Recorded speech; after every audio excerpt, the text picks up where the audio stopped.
Hello, hello, hello. Good morning, good afternoon, good evening. Welcome to another week of chatting about all things live streaming. I am Aaron Parecki. It's good to have you all here. Good to see everybody in the chat. Yes, the chats are giant. I can explain what I did today that made the chats giant. Notice that they are also giant on the TV, which is actually the normal size they are on the TV. It's related. Renee says, I can read the chat even without my glasses. Yeah. Before we get to that, if you do have a question, make sure you start your message with the letter Q. It will filter it out on my screen so I can see it in my little questions column, which I also fixed after last week. But otherwise, we're going to just get on a roll and start chatting. I've got, again, no plan as usual, but I've got a lot of stuff here out on the desk. Got the RØDECaster video. There's a Director 1 back there. iPad, my Yolobox is updating its firmware again. And of course an ATEM in the rack somewhere back there. So we can play around with stuff if you have any questions about the gear. Yeah, otherwise, let's get going. So let me explain what I did with the chats, or why the map was so big. So I don't know if you've noticed, probably a few of you have. In the last couple of weeks, I've been noticing that there's been some glitches in the transition in the opening. So I have the map on the screen, and then I have that stinger that comes over, and it's supposed to be a smooth transition to me. The glitch has been that sometimes the screen will like go black before the transition instead of it being a seamless, smooth switch. And the reason is because I tried to do too many things at once with my graphics. So normally I have I have OBS running, which is only used for showing chats on the screen, or showing the chats and the countdown timer at the beginning. So if I have the countdown timer running, you'll see the numbers here, and that'll be overlaid on top as a downstream key in the ATEM.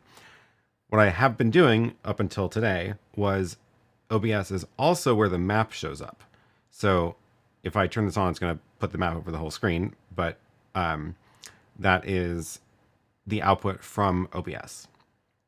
And I did that because it's like the computer is decently powered. I know I can get the browser size the exact right size. It's just a web page that has the Google map in it. It handles the animations reasonably smooth enough and all that. So that's the reason I've been doing it. The problem is that the map takes over the whole stream. Like, it covers everything, right? Because it's the downstream key. OBS is supposed to be the chats on top of everything else.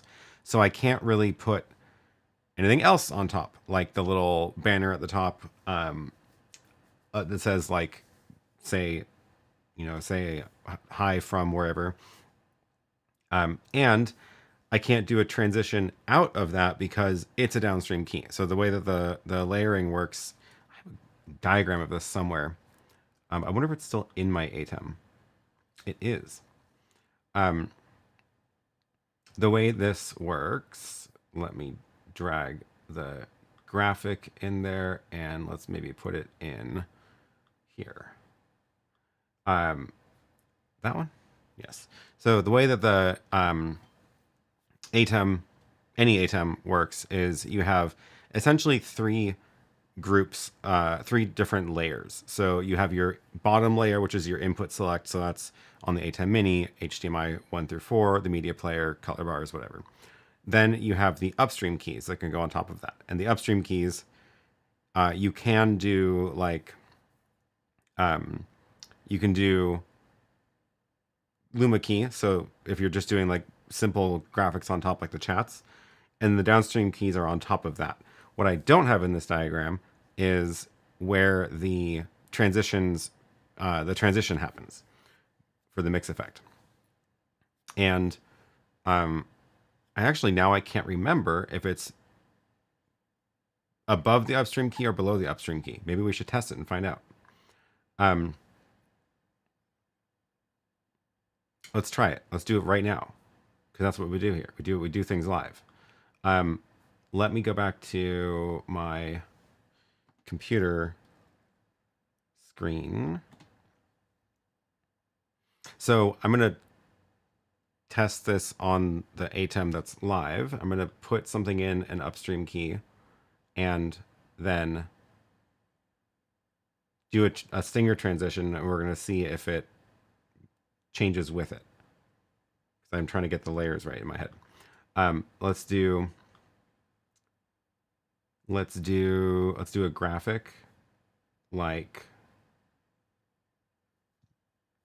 well, let's use the one from the map in Media Player 3. So I'll do the Luma key, I'll do Media Player 3, something like that. And if I turn that on, okay. So right now, upstream key 3 is on top of the video layer, which is the super source, and the downstream key is still on top of that, which is the chats. If I let's put the overhead camera in the preview, and then if I run the transition,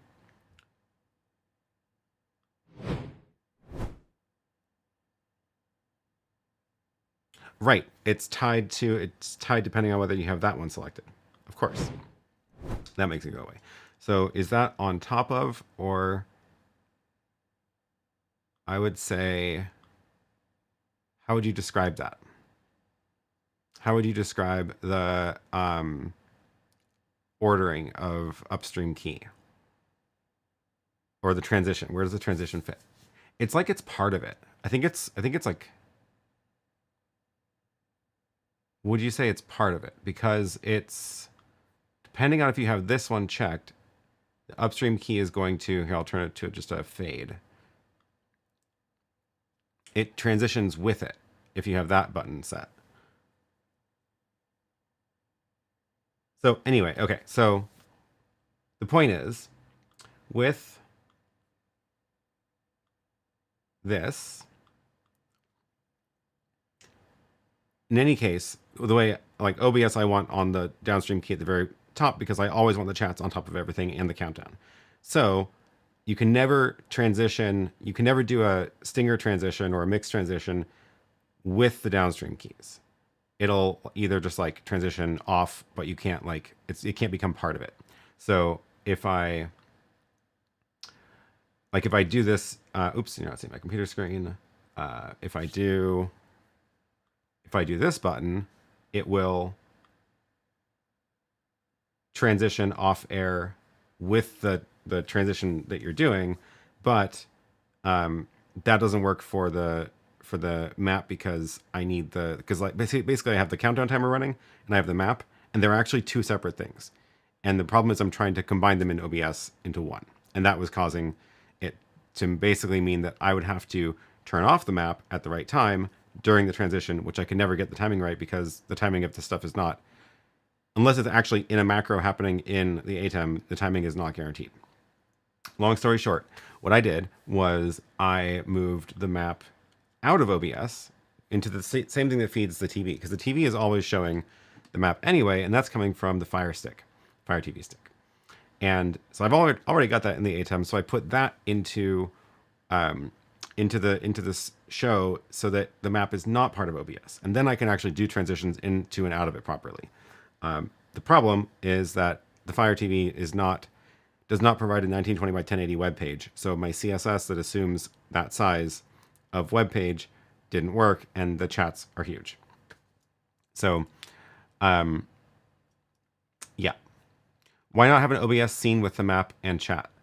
It doesn't help. So the problem is that OBS is not running the stream. OBS is only feeding graphics into the ATEM.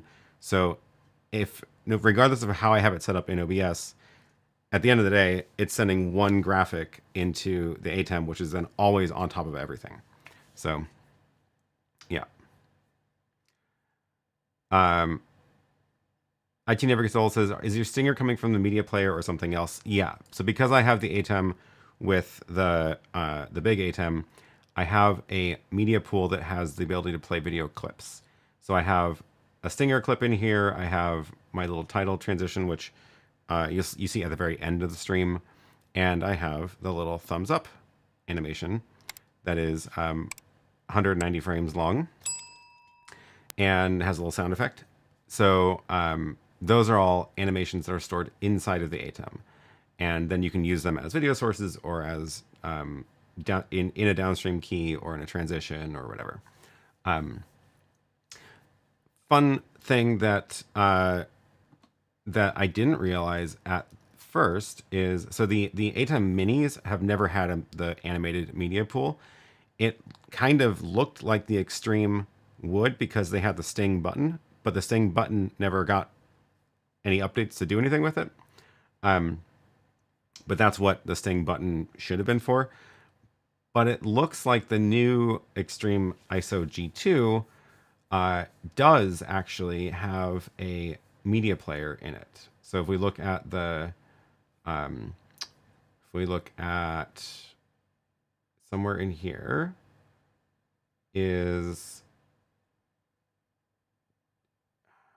where's there? They show the media player. Yeah. So because this says media pool video file format, this means it actually has the ability to load in these animations into the media pool. So this one, I don't remember if it actually has a Sting button, but it will actually let you do animations in the media pool. So that is a very cool thing. I'm glad they did that. It looks like I don't see a Sting button, but it would be, you could load it up into the transition. So, yep.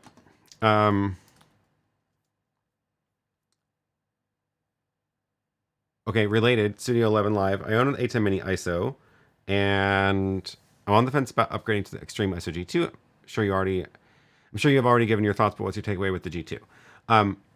ATEM Mini, you have an ATEM Mini and Extreme. I mean, if you're happy with it, great. Like, there's not like a ton of reason to upgrade if you're not running into any limits. There are a bunch of new features in the Extreme ISO G2. Let me see what might be some good reasons. So the XLR audio input is good if you are doing your audio mixes in, you know, a separate mixer, and if you had any trouble getting audio in through the 1/8 inch port, that'd be useful. There's an extra HDMI out, so again, like if you don't need it, you don't need it. But like if you have found that, oh, if I only have one more HDMI out, I could, you know, this would be easier. Or if you're finding yourself having to chain your ATEM Mini Extreme and ATEM Mini ISO in order to get another HDMI out, that would be useful. The it does have the CF Express media slot built in, so obviously the Extreme ISO can record to USB drives, but this is just another way to record, so that could be useful. What else? The stinger. So if you want to do animated transitions that you're creating and loading into the ATEM, this can do it. You couldn't do it before on the Extreme. You have to play back the transition with a HyperDeck, which is just a little more fiddly, I think. What else? Oh, then there's like the aside from the physical stuff, there's the streaming features that are new. So this again, we'll need to see how it actually works and what we can actually do with it in practice. But the idea here is that you can bring in up to 8 video sources over the network. So it could be from Blackmagic cameras. It could be theoretically from a web presenter or another ATEM. Again, kind of have to wait till this shows up and see how it works. But that is totally new feature that the ATEM Minis have never had, which you would have had to add with a bunch of extra hardware. But again, like if you don't need it, if the ATEM Mini and Extreme and ISO are working for you, and you don't have any, you don't think you would ever, you know, need those extra features, they're going to work fine. It's not like that you need to upgrade. But those are some ideas. Bert says, putting together a Constellation 2 ME with other Blackmagic products, wondering if I should get an intake and exhaust. Oh, are you doing this in a rack? If it's enclosed, probably, yes. They do generate a fair bit of heat. Yeah.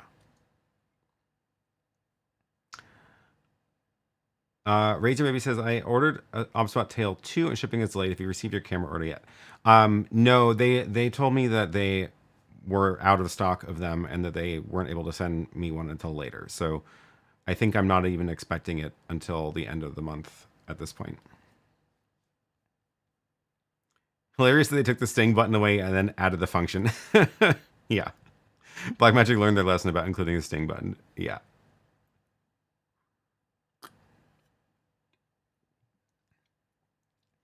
Bowles promo says, I use an NTH 100 into the front of the RØDECaster Duo. My commentators use 2 Rode Interview Pros and 1 and 2. I hear a slight echo in my headphones. They are a meter away or more. Slight echo. Like the microphone is picking up the echo can mean a couple of things. I'm trying to think of what it could be that there's a slight delay between the wireless mics don't have enough of a delay that you should hear it. What kind of echo? Is it like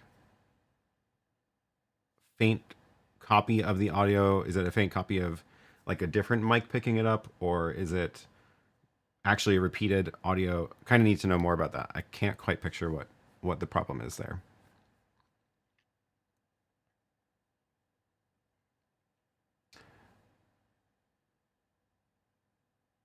Renee says, anybody here using the Obsbot Tail 2 ceiling mount supported flip vertical video? Couldn't find it in the manual and no response from Obsbot. I don't have it yet, so I've never tried it. Interesting. Oh, Matt says, check the Facebook group and several people say it works. Interesting. Okay. I will, I hope you can figure it out. I don't have one here to play with, so I unfortunately can't show you. But thanks, Matt. Anybody else's echo dot going off? What? Like a phase. I wonder if this is on the audio. I wonder if it is then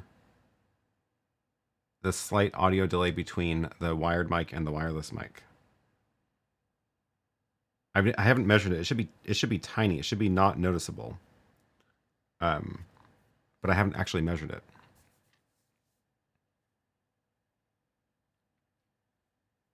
Yeah. Okay.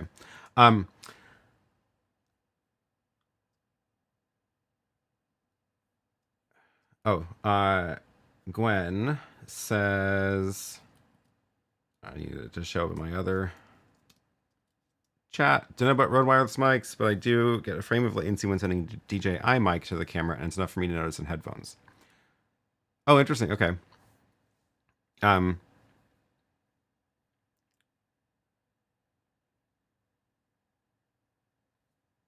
frame. Yeah, a frame would be noticeable. Matt says the Rode interview mics are omnidirectional and they're picking up each other.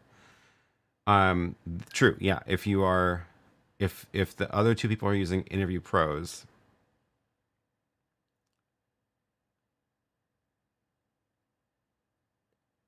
those are the wireless ones, right? Yeah. Interview Pro wireless, into 1 and 2. I wonder if, yeah, because they are omni, so it's not as isolated as like the microphones that have like the more directional pickup pattern. Some things to think about. Cool. Drop more questions in the chat. Let's see. Did my Yolobox finally update? I turned it on this morning and it said there was another update. And sure enough. And then they've been doing the thing where it factory resets when it updates now. So everything is logged out. Oops. And including the Wi-Fi gets reset. So I have to type my Wi-Fi password in again.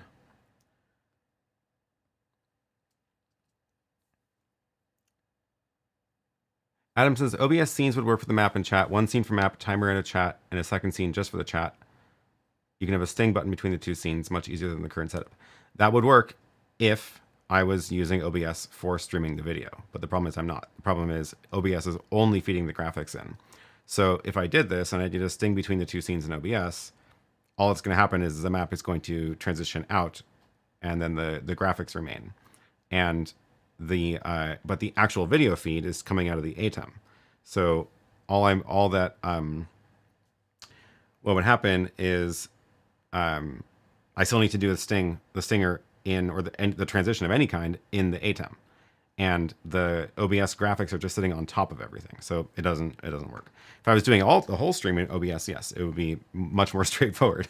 And if OBS had my my video feed going into it, then yeah, I could transition and do a stinger that way. But that is not how I only use OBS for the graphics.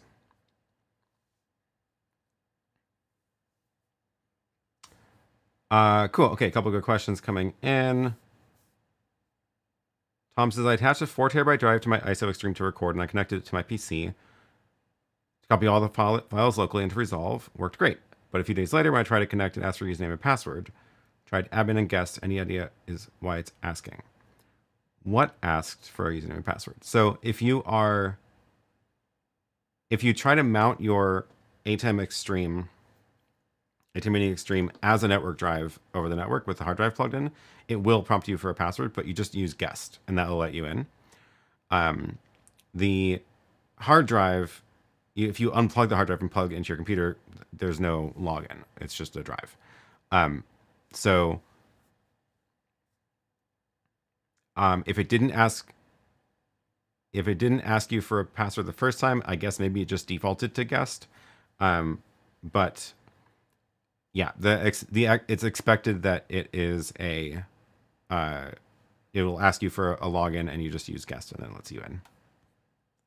So that is normal.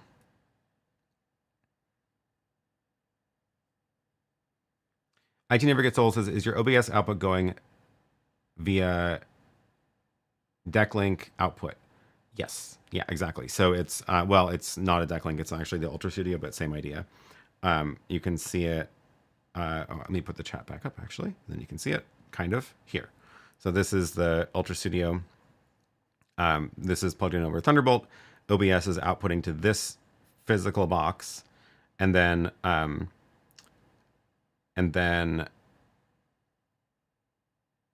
this SDI output is going into the ATEM. So that's where, that is where, yeah.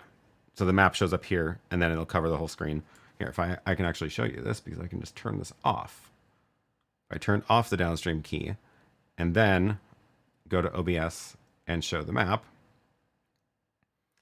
you can see OBS has the map. That device now has the map. So this is just a video source that shows up in my ATEM.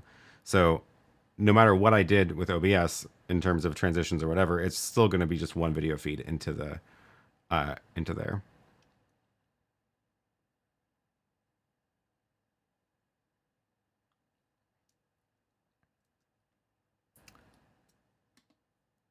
Adam says, what you describe is exactly how it works in TV with key and fill. We have full screen graphics, transitions, and lower thirds. Get the chat back. In a graphic system, in your case, it's OBS. The Sting transitions to your camera. Yeah, no, but there's some. Okay, let me try to describe this better. How can I show this without? Because now the problem is that showing something that is actually being used by the stream means I need to have a camera angle showing it that doesn't actually go live. Maybe I can do it in. Normally I have a second ATEM that I can use for this, but I don't right now. Let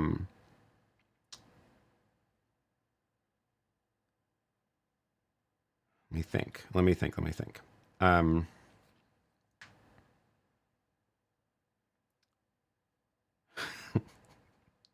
Yeah, no, I can't do it without having a second ATEM to recreate the whole thing. Oh, thanks for the cheers.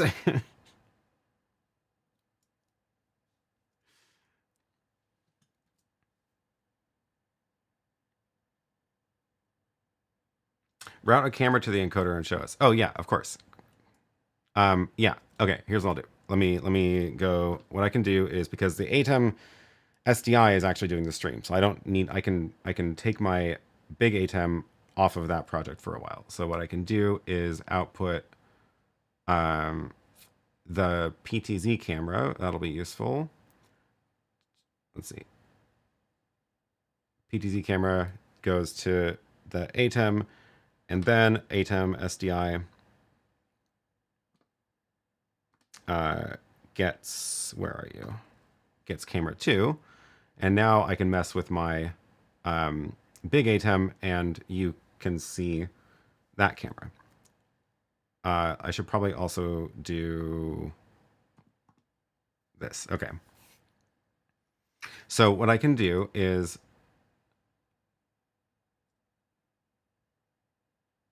you need more stuff on your desk, yes. Oh, Matt meant to press the other button, the one that is me thinking. Yes, and now the chats don't show up because they're not.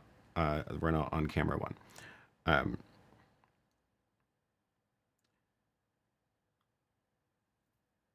Okay, Adam, is this what you're saying? I think what they're saying is that you can run a Stinger in OBS and time the switch in the ATEM, since OBS can be controlled by Companion. I listened to the intro in the car, so I didn't see the demo. Is that what you're saying? Because that is what I was doing, and I can't get the timing exactly right. Okay. So here is here I can mess with the ATEM now. So what I can do is I can create the scene that has the chat with the map, I can create a second scene that has just the, let's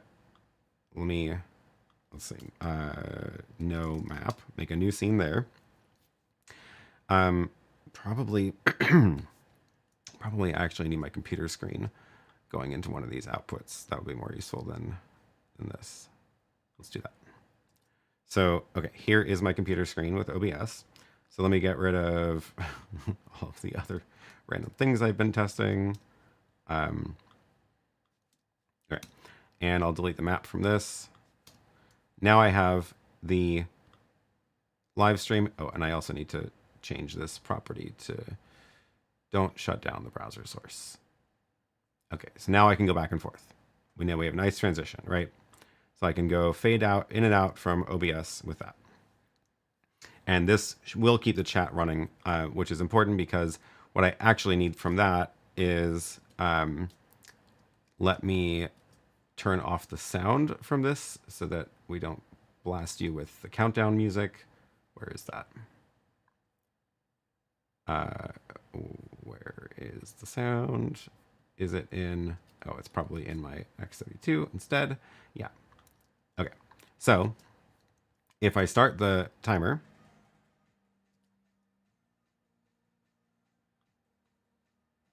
I need to turn that off for me also. If I start the timer, I have the scene here with the map and the countdown timer, and then I want to, it's going to eventually get down to 0 and I want to transition away from it, but I don't want the timer to reset. I want to make sure that is persistent, and this is working now, right? So I can smoothly remove the map from here. So that's great. Okay, the next step is dealing with it in the ATEM. So here you can see the map will fade out when I transition from OBS. But in the ATEM, oh, I'm seeing your comment now. You can load the transition into OBS. I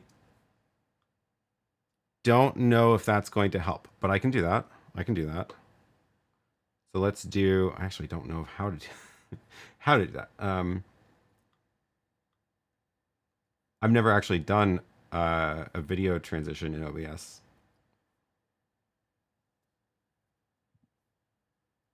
I only have cut or fade. Oh, there we go, stinger. And then I need to find my video file. Where is it? Where is it? What's probably my branding folder. Is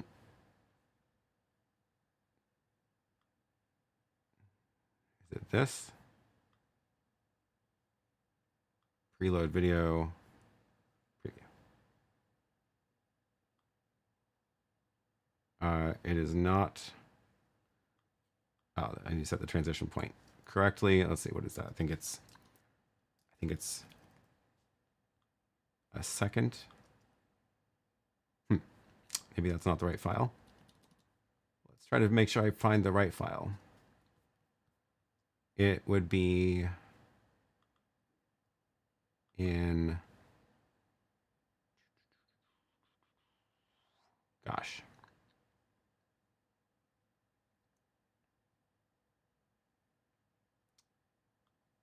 You'd think I would be better organized at this.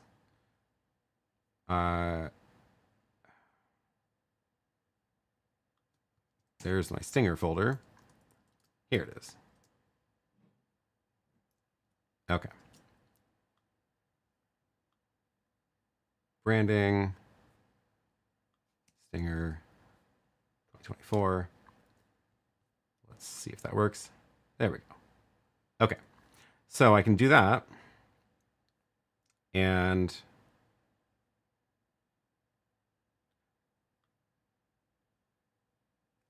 this would work. This will work because I could leave, yeah, because this covers everything, and then it runs the stinger and uncovers. That would work.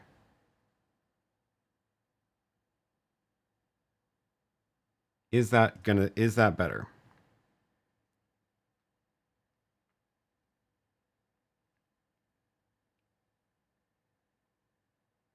I'm trying to think if that actually is gonna help me or not.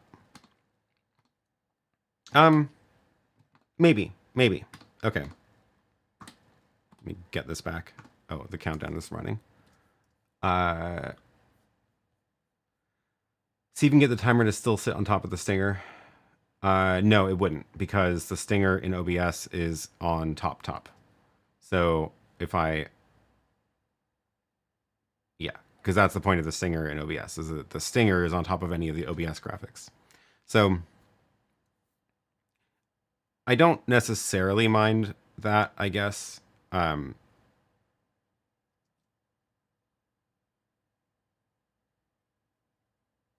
Yeah, okay. I'll have to think about that, see if that would actually help me.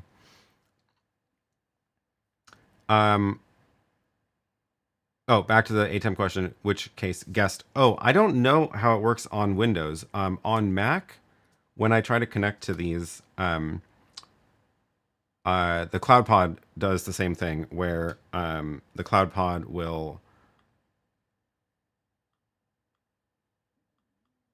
Oops, already mounted. The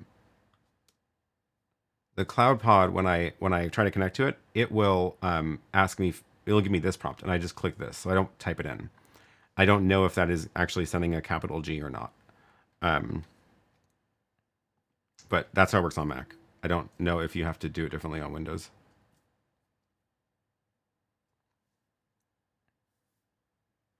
What's the iPad software directly in front of you you're using for video playback? I would like to download that for work.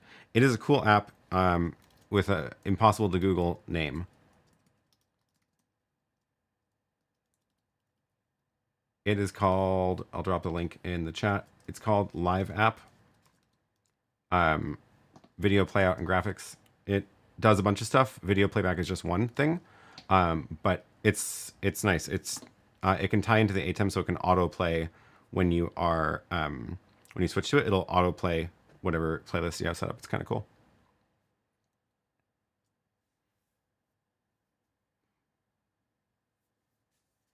Oh, you found it. Great.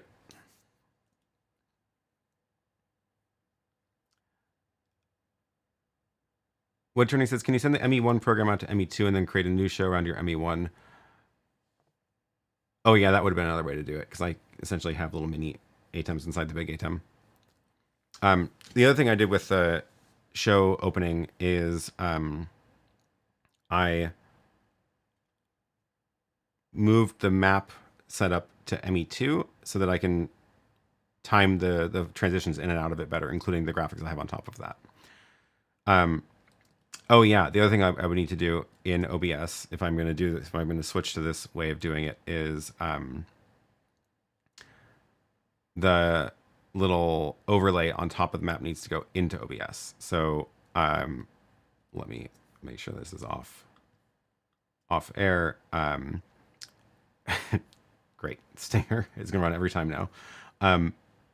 The little graphic that I have that's like say where you're joining from, that is in the ATEM right now, and that needs to move into oh, but I should have it in my export folder. So many copies of graphics. Yeah, this one needs to go into OBS also. So if I put that here, then I would need to make a layer for that here, but that's fine. That's doable.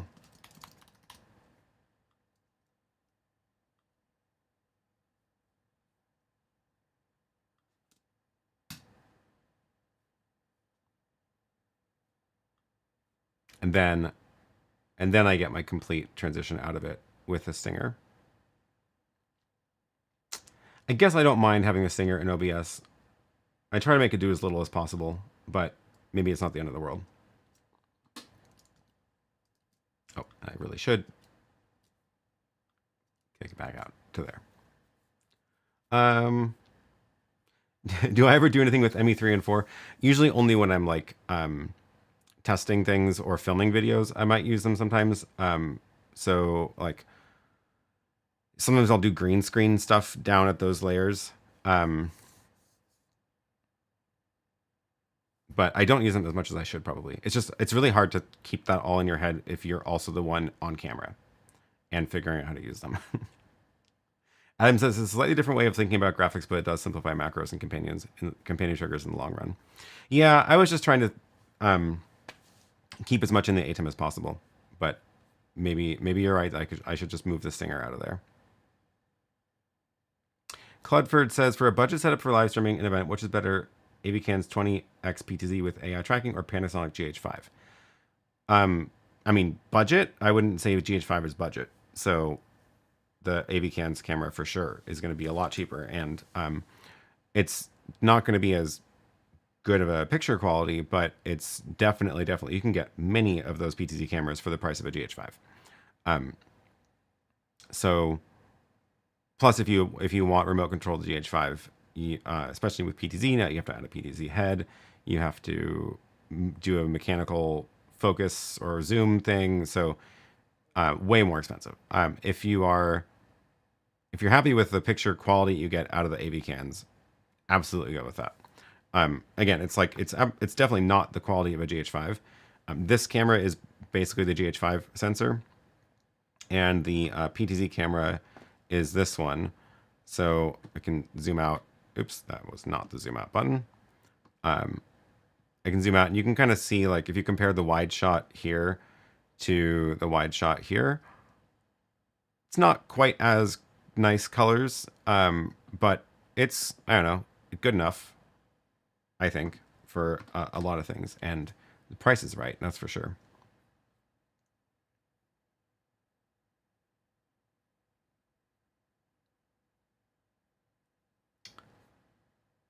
Kiloview P3 mini video when I know, it's way overdue.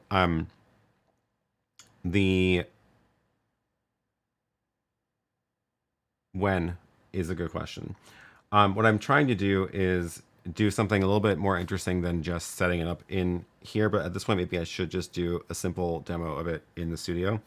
So what I wanted to do was do a like go ride around town, do like a 10-mile loop or something, and test it out outside with a SIM card and another wired connection somehow. But at this point, I should probably just do a video of like setting it up, because I do have it all running now. I have my server running, a remote server running, and it's working. So yeah. Oh, Alexander also wants a review of the P3 Mini. Yeah, I will. Okay, I need to do that. It's certainly not happening this week. I have, yeah, but we'll see. Chad says, has Blackmagic let you play with the cloud switcher yet? No, I have not even asked yet. I should at some point. I got the sense that it was not anywhere close to being ready to play with yet. So when I chat with them at NAB, that should have, I think that ended up in the recap video, or no, in the interview video, in the Blackmagic interview video. I think he mentioned it in that video that it was early days still. So yeah. Oh, Bert says, any tips to set up and use the DeckLink Quad 2? Trying to set up and wondering why the ports don't show up as in display on my Mac. So the DeckLink and the Ultra Studio and those devices don't show up as monitors on the Mac. They are not expected to. You should see them if you install the Blackmagic desktop software, then you will see them in OBS, for example, DeckLink output.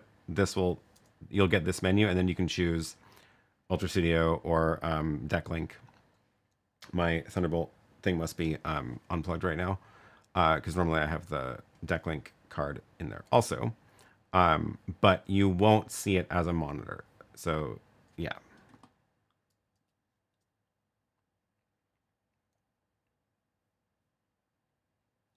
Rogers Outdoor Production says, do you have an opinion of the Larix broadcaster subscription service? I've never actually used it.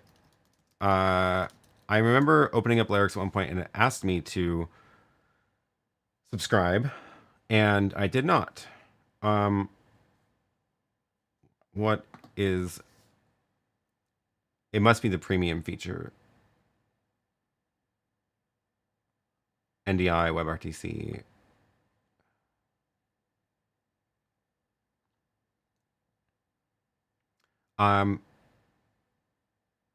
Oh, right, it's watermarked. Yeah, I've never bought it. I ended up switching over to a different app instead, which is called Moblin, and that let me do SRT streaming from a phone into the Director Mini. That's what I did at NAB. It worked great. Totally free app. Open source. It is in the App Store, so you can download it on your phone without having to like compile it yourself or whatever.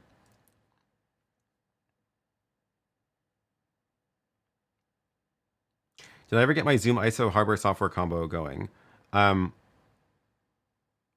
don't know. I don't remember what you're referring to. I do have Zoom ISO running. If I turn on the Thunderbolt box, I must have unplugged it. Weird. Then I get the Zoom ISO outputs for out of Zoom ISO into the DeckLink card. But I really need to have more guests on the stream to test it out more, because I've barely used it this year. Speaking of future videos, how's the Chaos Router coming? Yeah, so many projects. The Chaos Router. So I've done actually quite a lot of it. The last thing I did was I laser etched the wood panels that are for the panel and the case, and I need to actually assemble the case with probably glue to glue all the little wood bits together. And so I need to do that.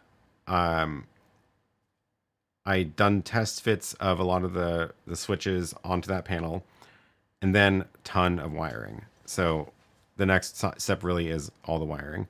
And there's gonna be a lot of software to write too. Man, yeah, I do need a time machine. That would help a lot. Studio 11 Live says, did you spend much time with the Blackmagic HyperDeck Shuttle 4K Pro? A little bit, yes. And somewhere here I have the video of it.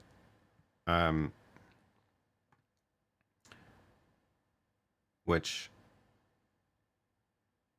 I think is here. Nope. My iPad doesn't know it's... Oh, I unplugged it, that's why. I was plugging into the director or the RØDECaster. Let's try that again. There it is. This is... Oops. The heck? The iPad just had to renegotiate its HDMI. Anyway, this is me playing with the HyperDeck a little bit at the show. It is pretty much what you'd expect. It is a it's got a lot more ports than I expected, which is nice. But yeah, it's the shuttle and the controls feel exactly the same as the shuttle, and and then the screen is very much like the video assist. So it's pretty much like smashing those two products together. The Thunderbolt box is what I was referring to for Zoom ISO. I have it in a case. It's like the what's the brand? I forget the brand of case. The Thunderbolt enclosure that gives me 3 card slots over Thunderbolt. It's sitting there.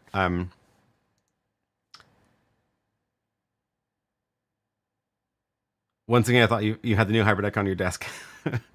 Nope, just I don't have a desk that color. That's a very Blackmagic, the very Blackmagic color desk.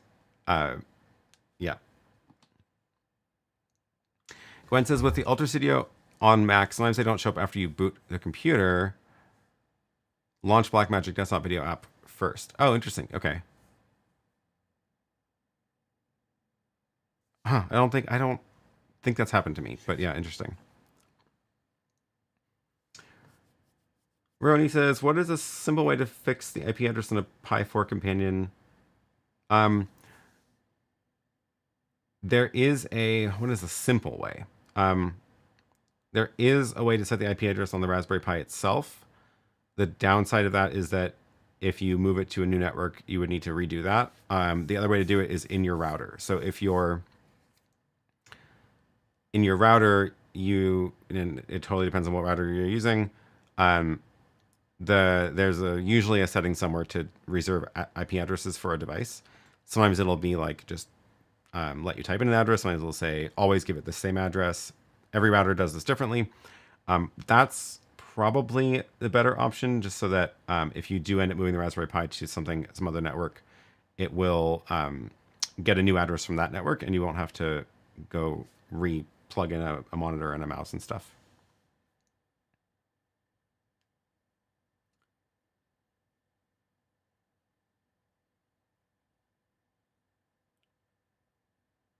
Clearlife Media says, "Do you use the buttons application to set up the Stream Deck panel?" No, I've only used Companion with it. My interest was mainly Companion. I don't really plan on using the buttons app. Nick says, "I use Zoom ISO a lot. Output to DeckLink Quad 2. There's some quirks, but it has come a long way since launch." Yeah, it got a lot better once they were acquired.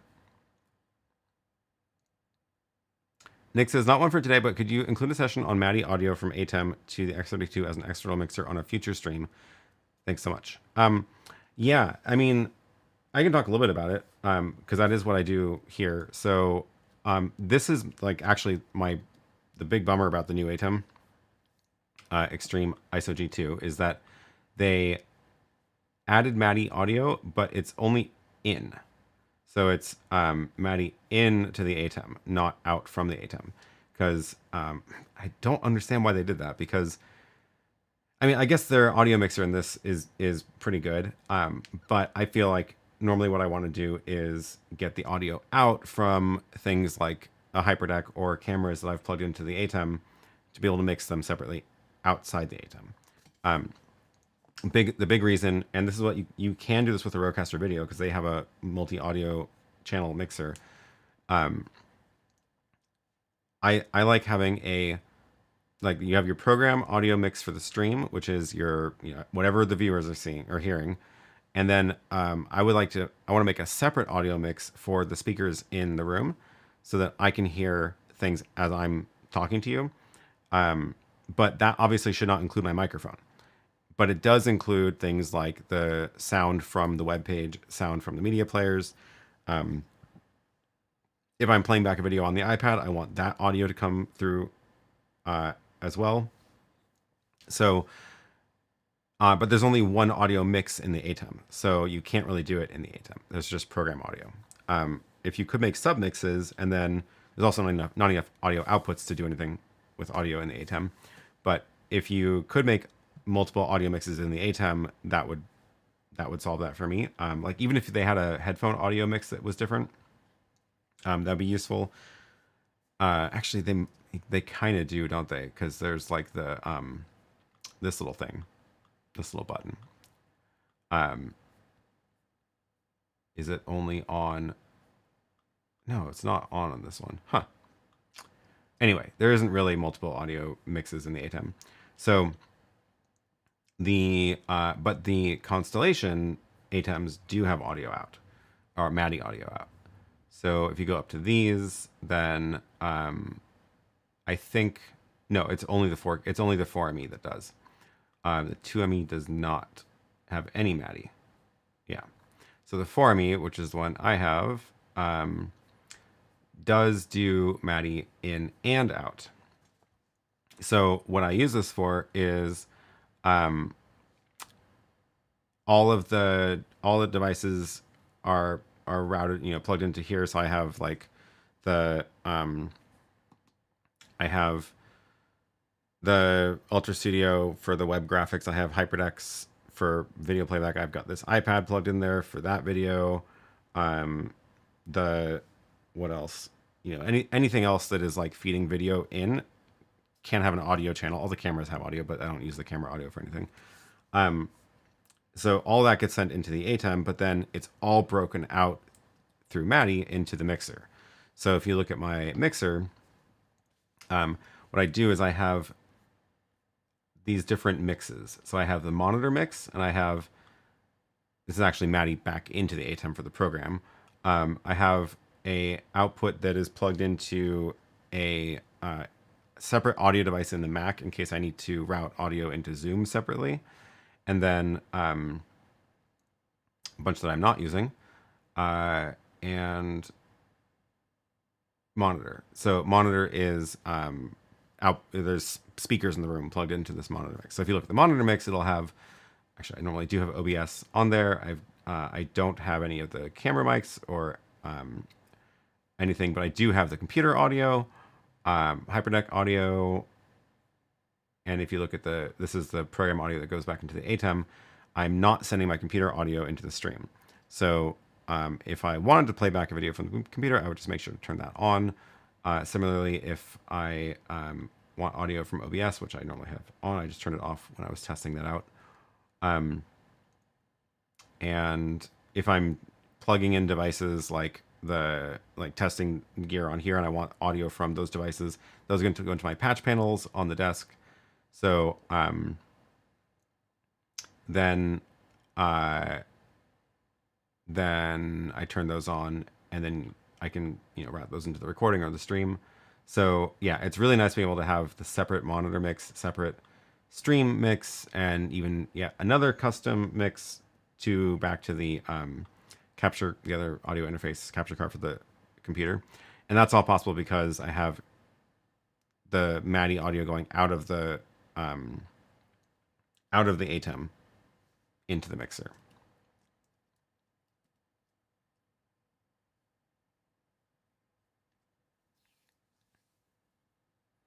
Maybe they did it so the whole thing is in the Resolve project. Yeah, I mean, they clearly want you to use the ATEM for all parts of the stream, which it makes sense. But it's just limiting that you can't have that separate audio mix. Sonnet and StarTech are the two names I hear the most for Thunderbolt PCI. This is Sonnet. Yeah, thanks. Gwen says, I saw a note on the Liminal site that Zoom ISO, Zoom OSC are being phased out as a standalone product licenses and will eventually only be available through the Zoom Events platform. Oh, bummer that Zoom OSC also. Although it's not that bad because the Zoom Events subscription, there's the way to do the if you do the pay, what's it called? Pay per, instead of monthly, pay per attendee. So if you do pay per attendee, you pay $125, I think, per year. And if you don't actually use the attendee, like you're not going to use 50 attendees because you're not actually using that feature. So essentially it's $125 a year for Zoom events, which gives you Zoom ISO on top of the Zoom subscription. So it's only $10 a month extra, which is not too bad.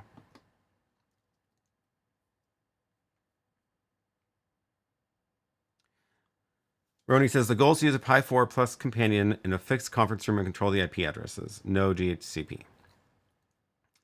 Yeah, if you don't want to use DHCP for it, then you can set the IP address manually on the Raspberry Pi for sure. I don't remember offhand if there's a separate, like, in like the Raspberry Pi config thing, or if it's regular Linux, but Googling that is fine.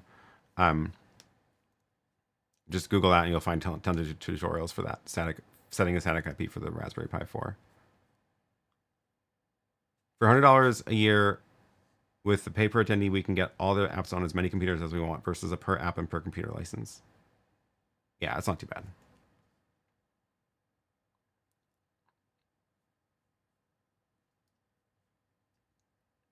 I almost forgot. I dropped a link in the description for this. If you have a Yolobox Extreme,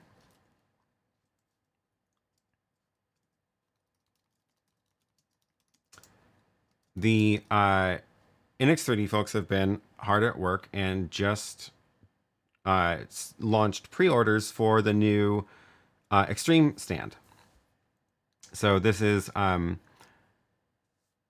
much better than having this sitting over here on my desk flat.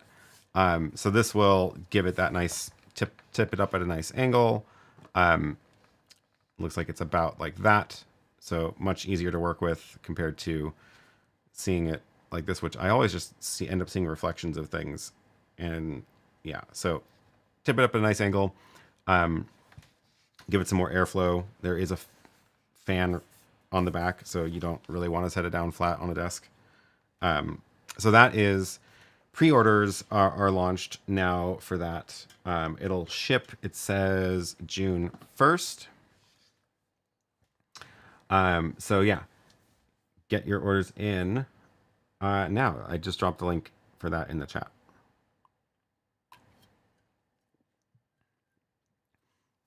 This one's kind of a hybrid stand that you can also use this direction with like handles if you want to use it like a cage. But just realized their picture of the Yolobox Extreme has little antennas, and I have not actually attached my antennas. They must be in the box still. I just noticed that. That's so funny.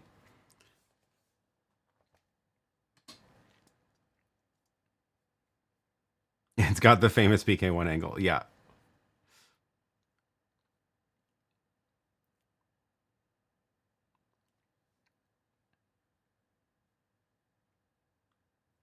The guy says, what apps do you use with your ATEM Mini Extreme ISO? I already use Live App and Mix Effect. Are there any other good apps? I mean, that's a pretty solid collection of apps right now. If you want, I think I have a video about this, don't I? I feel like I have a I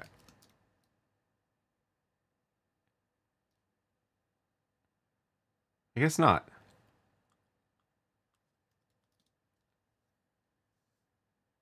Oh, there's one from 2023. Okay, I'll drop this link in the chat. Top apps for ATEM Mini. They are, so you've already got Mix Effect and Live App. There's also the Shoot webcam app. Of course, Ecamm or OBS for graphics. H2R graphics is missing from this list. H2R graphics is also a good one for generating graphics that you would then plug into OBS for the ATEM. Video.ninja isn't really an app. It's a website, but it's good for video video guests. It's like a free, less polished version of Zoom ISO, but it's free.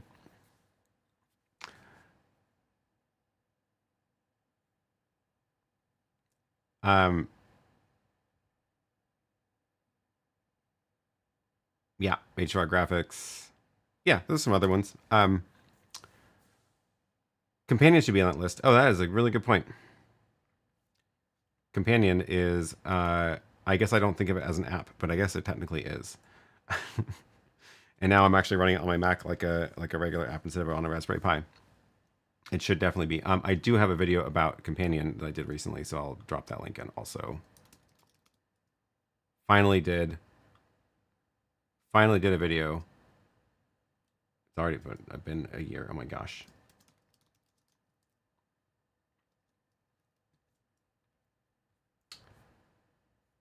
Matt says, do any of those apps work with OC? I find for most things, OC is a much cheaper solution. Yeah, absolutely. A lot of these are not specific to the ATEM. So Companion does work with the OC.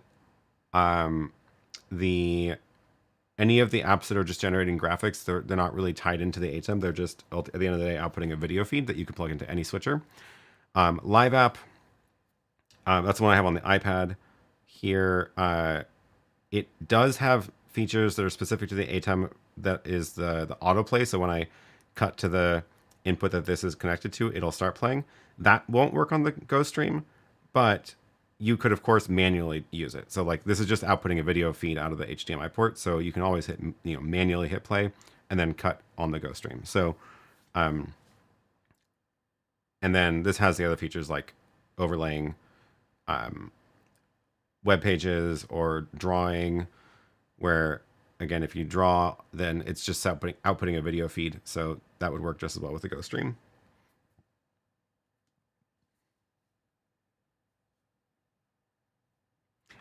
I was very younger and very enthusiastic in 2023. Really? Am I getting all my gray hairs coming in now? If it crashes, it's an app. I like that. That is fair.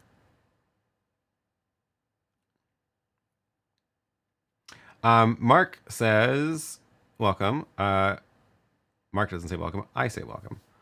Mark says, hey, Aaron, what audio mixer are you using? Hope this wasn't asked before, but I'm just coming in on the show. And would like to know who makes the cabinets right behind you. These are IKEA. Nothing fancy, just the IKEA Calyx. It is their new style of drawers, have the fun little curve though. The mixer I'm using is the Behringer X32 rack. It is, I think I have a link to it. It is that one. Yeah, X32 rack.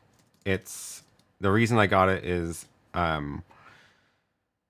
not because I need 40 inputs and 25 buses with this many features in an audio interface, but I got it because it has MADI. So I do end up using a bunch of the channels, but really MADI was the reason that I got it. And that's the feature I talked about a minute ago, of being able to extract the audio out of the ATEM digitally as individual channels into the mixer, and then do the mix there with different mixes for the stream and the speakers in the room and things like that. If the MADI feature isn't something that you care about, there are smaller versions of this that are very similar features that are also good. So if you look at, also it depends on if you want rack mount or console, but I like the rack mount because I just do everything with either Companion or on the computer. The other ones that I've used before are, this is not the best search. The X Air line. So I don't remember if I had the X Air 12 or 16 before, or 18. They have a few different versions of them, but this is a good option too. I like the multiple aux outputs. Again, it just lets you do the flexible audio mixing. I might actually get one of these for, weirdly, my house. I'm trying to figure out what to put for the house. We're getting to that point soon of needing to do all that wiring, but I've got the like speakers in the ceiling in the kitchen, living room, and rooftop, 3. So I have 3 different zones, and I also have microphones in the ceiling in those rooms. So I can do like tie it all into the voice assistant running with Home Assistant or something. Anyway, but I need an audio mixer for that. So I'm trying to figure out what I should get, and it might be a Behringer.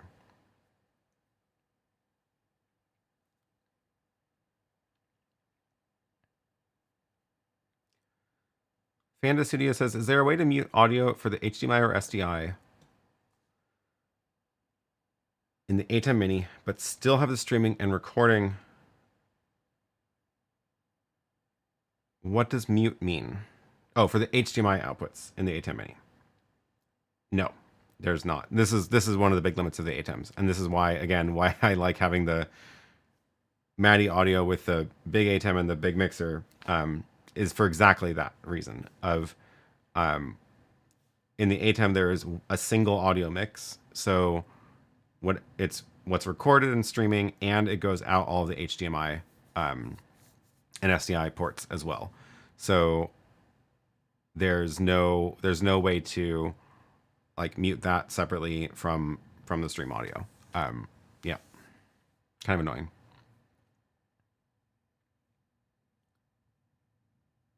BenTech Pro says, I have a problem to get the signal from the Canon SL3 sent by, I don't know what a SWIT Curve 500 Plus is. Oh, it's a wireless video transmitter. How have I never seen this brand? Never heard of this before. Huh. I've never even heard of the company before. When did they pop up? Okay, sorry. What was the rest of your question? I think the problem is from the ATEM Mini Pro. If I connect the transmission to my desktop screen, it works. Canon SL3 into the transmitter, receiver into the ATEM. But if you connect the transmitter to the desktop, it works. Then it sounds like it's not a problem with the ATEM. It sounds like it's a problem with the Canon. If the Canon is the thing that's not working.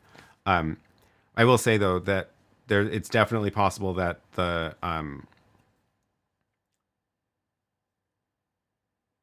actually, no, it might be something simple that your camera is not set to the right resolution. Double check that your Canon, I don't remember the Canon SL3 features. Double check that your Canon camera is set to output 1920 by 1080 and not 4K, because I don't know if it is 4K, but that, or also make sure it's not some other weird resolution, because the ATEM will only input 1080 or 720, and it won't take a 4K input. And I also don't remember, did that transmitter have a display on it? Sometimes, no, it does not. Some of those will have a display which will show you the video format that they are working at. This one does not, unfortunately. Tom says, I wish Behringer and Blackmagic would develop more interoperability. Both are such great product lines. Yeah, I mean, MADI is the interop, I guess. But yeah, I agree. It'd be nice if more of those devices work together.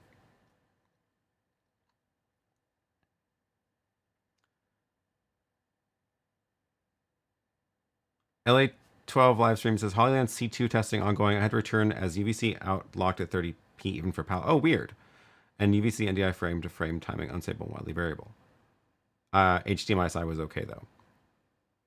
Yeah, that's a bummer. Interesting. I'll have to, know I haven't played around with that part of it too much yet. I'm not surprised about NDI. I am surprised that the UVC frame rate would be variable and weird.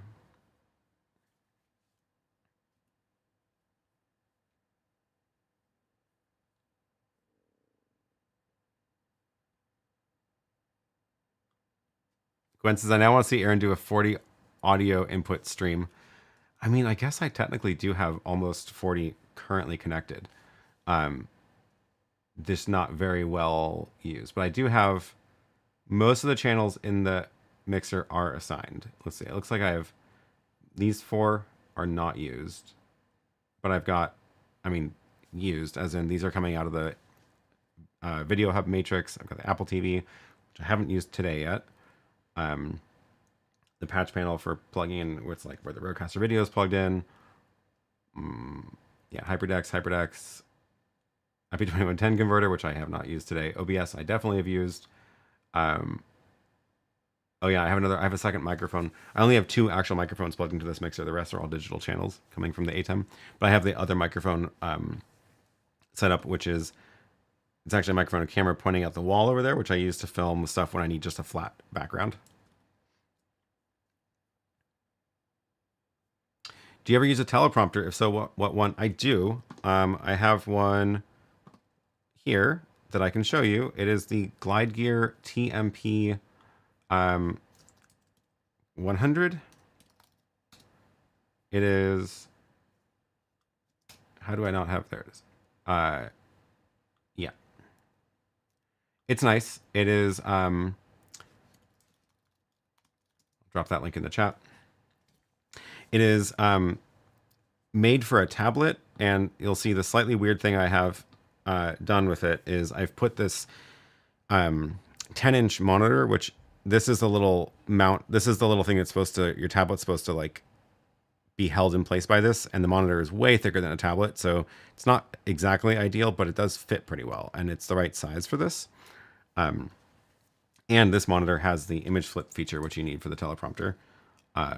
That is the LILLIPUT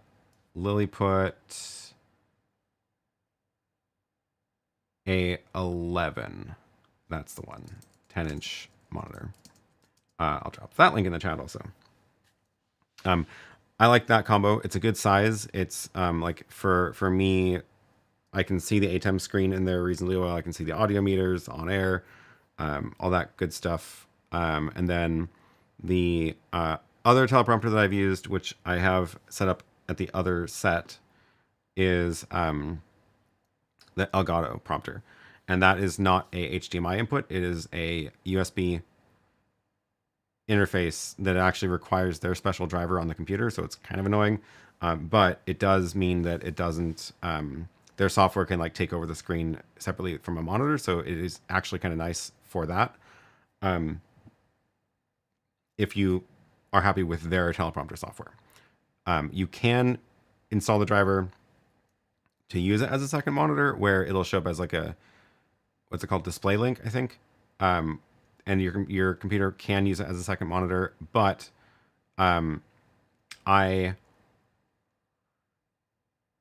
it's kind of annoying that you have to install the driver to do that. It's I would have liked it to have two modes of like USB mode, or just give me an HDMI port so I can feed something into it from the rest of the video gear. But it is also a nice option. It's a lot smaller, a lot smaller.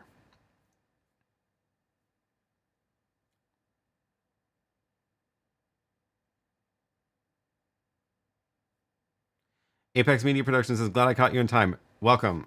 Let me know if you have any questions.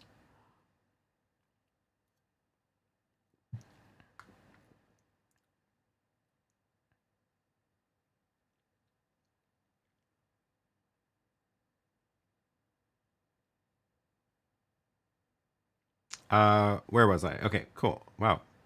I'm actually keeping up with the chat today. That's unusual. How do I switch my screen in the teleprompter?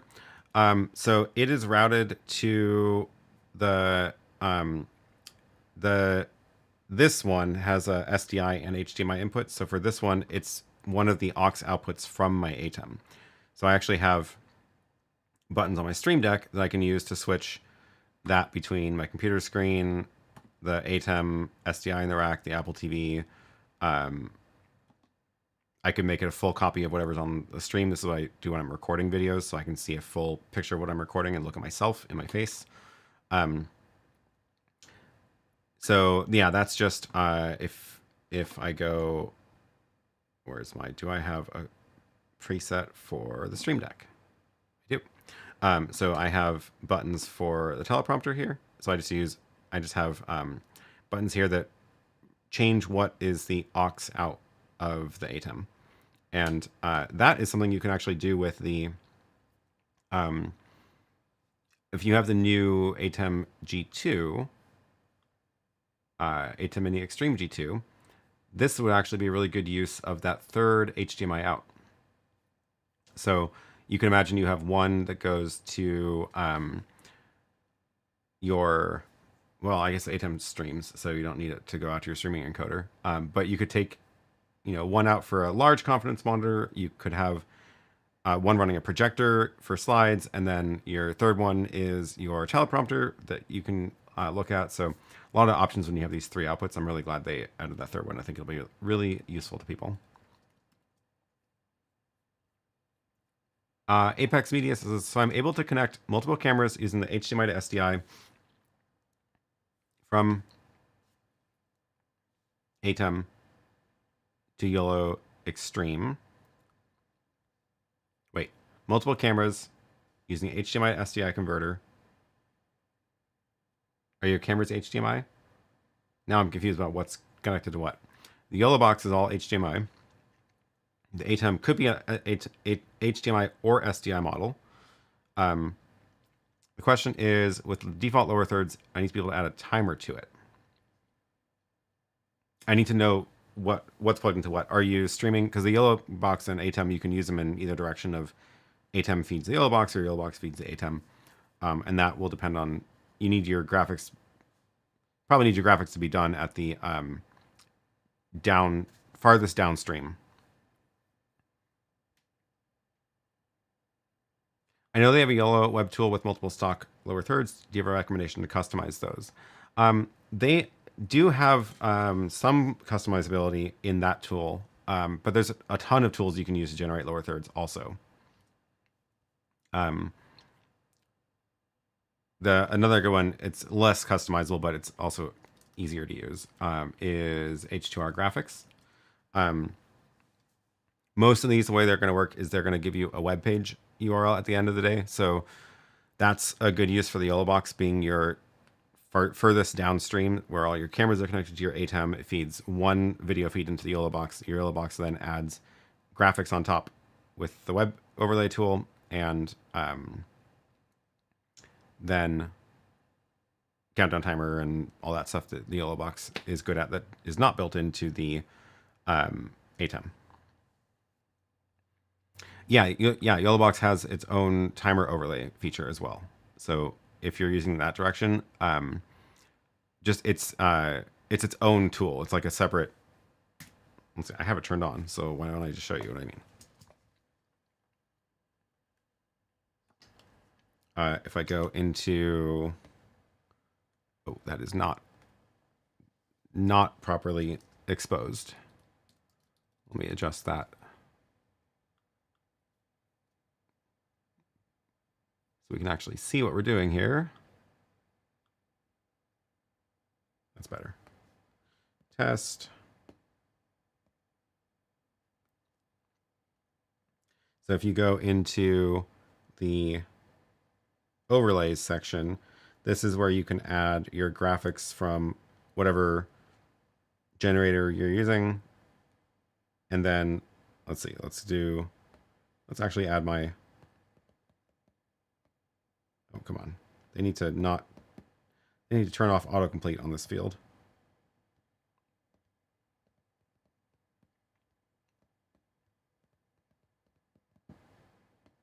Okay. That should add the chats. Yep. Now they're showing up in the Yolobox. And then we can also add the countdown timer.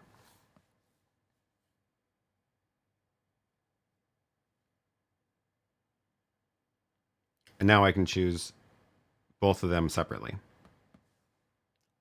SDI to HDMI are running SDI to the ATEM, then SDI out to HDMI to the Yolo. Okay, so yeah, so if all your cameras are SDI, your ATEM is SDI, you go SDI to HDMI with a converter for the Yolobox, and then all your graphics done in the Yolobox, which makes a lot of sense. So I don't have anything plugged in here, but I can quickly grab one of my little video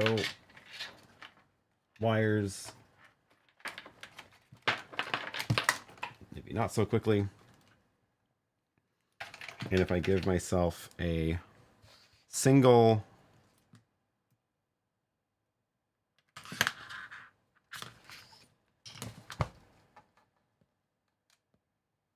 video feed, now it's too dark. Now it's too dark. It's because the that white screen. Yeah. Really need that stand to get that glare out of there. Yeah, anyway, so I've got my single output of the video from the ATEM, which I am in fact going out a converter because I have a I have an SDI ATEM. Then I can add the countdown timer on top of that, and I can add the chats as well.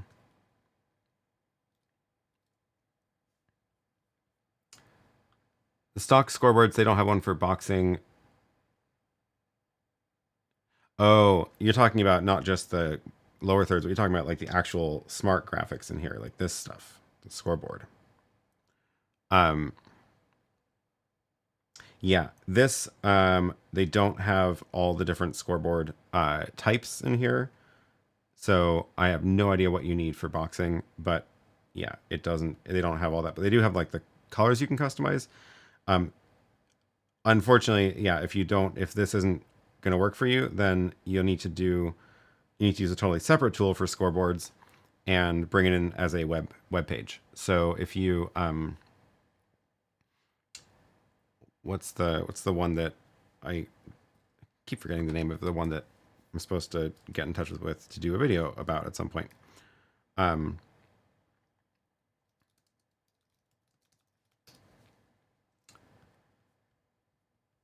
mm,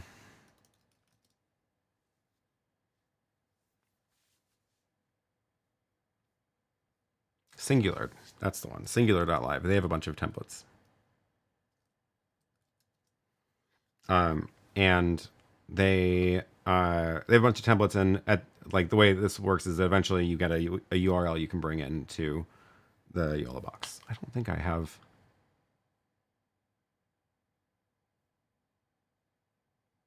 Yeah, I have not done enough in here to do that. Uno is another one. That's right.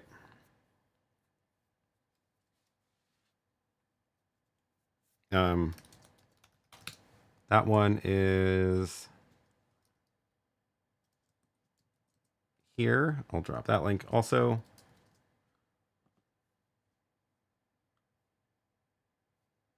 Don't want your notifications.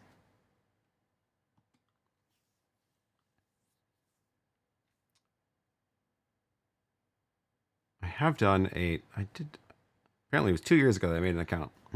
Yeah. They have some other stuff, so. Renee says, I use Google Web Designer for lower thirds and save as local HTML file. Oh, it's a good idea too, yeah. That would work.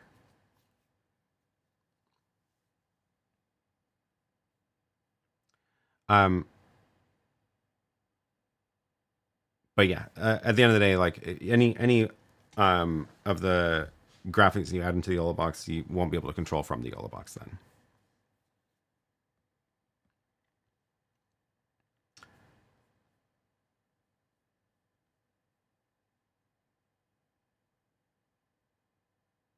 Canva, I hadn't thought about that either. It's an interesting one. Gwen says Canva is great if your workflow is only in Canva, but a huge pain if you have to pass to Photoshop. I scream every time my client gives me a rough design in Canva. Yeah. Oh yeah, and Keynote. Or I guess PowerPoint could work too, but I like Keynote better than PowerPoint. I've done that a handful as well. Cool. Wow. I don't know if you can hear my voice, but it's rough today. I was at a conference last week, so it was just a lot of talking to people all day long, 3 days in a row. Yeah, it's showing.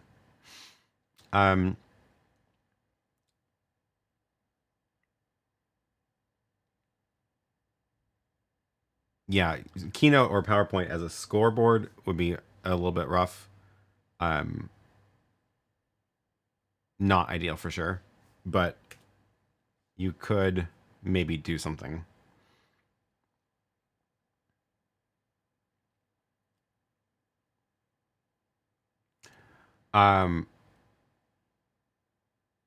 Before we wrap up, I do want to share a quick update on my little video cart project. Since I teased it last week, I did in fact place the order for this. I redesigned it all to be a lot smaller, so it's quite a bit shorter now. It's also wider than the original design. I am getting the guy who makes the trailers to do a custom axle for this, and this was the biggest I can go, where adding his smaller wheels still fit through the door to the studio. Unfortunately, the door to the studio here is small. I wish it was a 36-inch door. It is not. It's a 30-inch door, which turns out is really annoying. And anyway, so it means that this has to be a little bit smaller if I want to get it through the door with the trailer wheels attached. So that's the width. And then I made it a little bit less wide. It's still like a decent size. What is this? 720 millimeters. So 28 inches wide. So it's kind of a small desk, but I figured it was 28 inches is still big enough to do a lot on, and shrinking the length of it cut down the weight a ton. So I was able to shave off it's like 2/3 of the weight of what it was before, because all the horizontal aluminum and the panels are all significantly shorter. Didn't change the cost that much, because the cost, a lot of the cost is in the connectors between them, which are the same number of connectors depending on how wide it is. So that'll be fun. Got the little rack ears for the gear. Man, the zooming in this is out of control. Got the little rack ears here. Plenty of space down in the bottom for the battery. And yeah. Oh, yeah. Does the top half come off? So I've actually got it super modular. So the let's see, where is the? Oh, did I ungroup it? Darn. Those pieces are I have them as like joints here, where I can actually take this whole part off and use it like this. And this is a panel, so that's like the desktop surface, which is at countertop height. And then I put these on here so that I can have things to attach. Like if I want to strap a monitor or TV or something or to this, I can attach it to these bars. These bars I can slide them around because they're on this rail, so I can adjust where those go. They're not fixed into that location. And then if I wanted to, I can also take off all of this part too and have it just be the counter height, which is much, oh my god, zooming, which is much more traditional trailer size. So we'll see how it feels. Worst case, if it ends up being completely not usable as a on wheels when it's built up this high, I just will stash those aluminum pieces somewhere else and use them for another project. I suspect once it's loaded up and I have all the weight, especially with this giant battery on the bottom here, we'll see how it feels, but I suspect it won't be as bad as it looks in the picture. So, and yes, I will put a helipad on top. There's this is also a panel up here. So, oh, I can't. Yeah, there's a cover up there. We'll see. So, yeah, I figure if I take all that part off, it's a decent trailer size. It's a bit of a tall load, but nothing. I mean, for our bike move, we actually had somebody carried the taller version of this on their bike trailer, the one that's 4 tall, and it was fine. So, yeah, we will see. So, I don't have the shipping notification for it yet, so I'm guessing it probably won't be here by the weekend, but hopefully it's here by the next weekend. So maybe May 31st or June 1st assembly live stream. So we will see.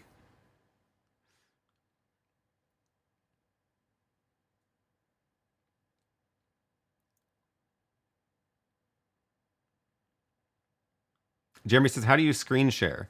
So my computer is the Mac Mini in the rack, and it has an HDMI output that goes into a dongle, which is the Blackmagic converter, HDMI to SDI. So that's not the right one.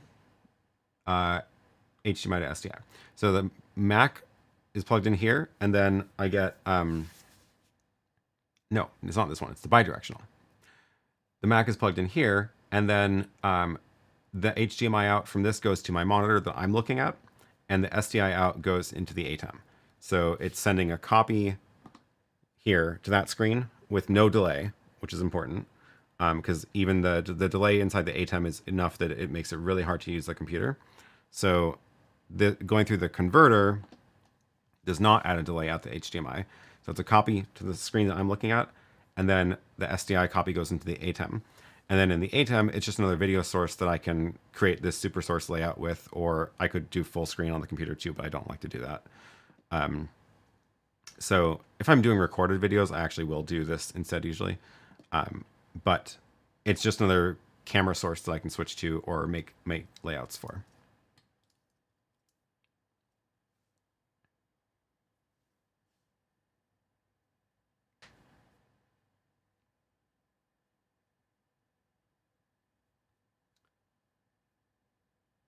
It's going to be a massive member stream. It's going to be a very, very long assembly stream. We will see how it goes.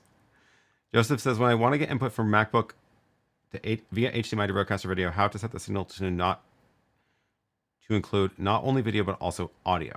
Oh yeah, you can do that. It is a computer setting. So if you go up to your little menu bar, I don't know how this works on Windows, but I think there's something similar. If you go here, you can choose what device you want your computer audio to go out. So here I'm doing this right now with the Blackmagic. So I have my computer audio being routed into that converter box. If I had the RØDECaster plugged in as the monitor instead, it would show up as, I think, RØDECaster here, and you would just choose it as the audio output source. It does mean that you then, like, if you have wireless headphones connected to your computer, the audio will not be sent out the wireless headphones.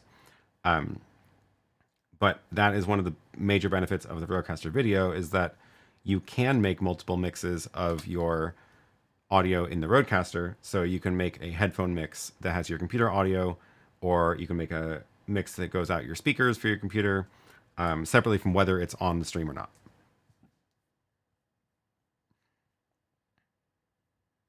Cool. Gwen got a jet. Thanks for the stream. Thanks for joining. I should go too. It's been 90 minutes, over 90 minutes. So I think we're gonna wrap this up. This has been fun. Next week is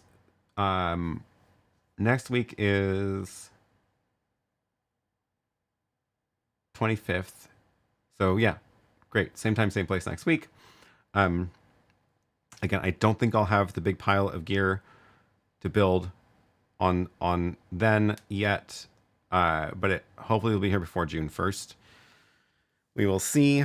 June 1st is the Bike Summer kickoff ride after my stream, and it'd be really nice if this video cart is done by then, because then I can drag it around on the bike ride. Otherwise, we'll see what I do. It'd be kind of fun to do a live stream of the ride. If I don't do a live stream, I will be flying the drone around and chase the riders around with the drone. Not literally chasing the riders, but I will be going ahead of the ride to a spot where they are going to do a pass. Like last year was I think I actually have this queued up already on the iPad. Amazing. Last year was I did this shot of the bikes going across the bridge, which was kind of fun. It was a good little abandoned parking lot to launch the drone from.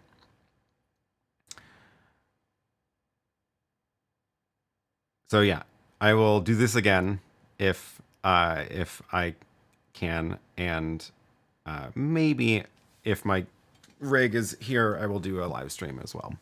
It'll be fun. Memorial Day weekend is next week. Oh, that's right. Well, that sounds like a great chance for me to do a live stream. Back to sleep in Australia. Great. Time to eat before Curtis Judd. Yes, he is on in 20 minutes. Good timing. Okay. We're going to wrap this up. Thanks, everybody. Thanks to the extreme supporters of the channel, Tom, Larry, and Kevin, and Marcin. Thanks to all the other channel members as well for being a channel member. If you are a member, make sure you click the link below to the members Discord, where you can find the Discord so we can chat throughout the week. It's a lot of fun, and you'll see you'll be the first to know when the pile of gear comes in, that's for sure. So otherwise, yeah, we can just you chat amongst yourselves, we can answer questions, and yeah, it's fun. Okay, yeah, I need to go. I need to rest my talking voice because I've got more talking I need to do this week. More conferences, fun times, but we'll be back next Sunday for answering more questions about live streaming on this channel. And with that, I will see you all again next week. Bye.